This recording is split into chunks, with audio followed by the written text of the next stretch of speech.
Lemon chicken করবো। দেখো সেদ্ধ করে নিয়েছি, সেদ্ধ মানে 50% সেদ্ধ করেছি। এবার তুলে নেব।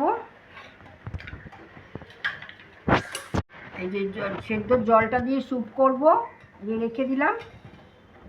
আর এই লেমন চিকেনের মধ্যে নুন দিয়ে সেদ্ধ করছি বলে নুনটা দিলাম না, এই লেবুর এই রসটা দিয়ে অনেকটাই রস দিতে হবে, এর মধ্যেই ভিজবে।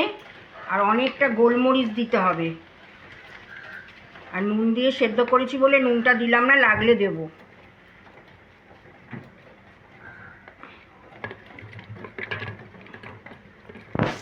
হয়ে গেল। এবার এটা 3 ঘন্টা ম্যারিনেট করতে দেবো। 3 ঘন্টা পর আবার আসছি। ম্যারিনেট হয়ে গেছে, 3 ঘন্টা হয়ে গেছে। এবার আমি ভাজবো। অনেকে অনেক রকম করেই করে, কিন্তু আমি ওরকম করে করি না, আমি শুধু ভাজি। ভেজে নেবো, ব্যাস হয়ে যাবে।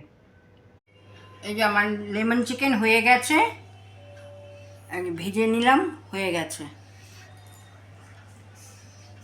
একটা বয়েল পিস আর এটা ফ্রেঞ্চ ফ্রাইজ স্যুপ। এটা কি চিকেন উইথ পিস না নয়, শুধু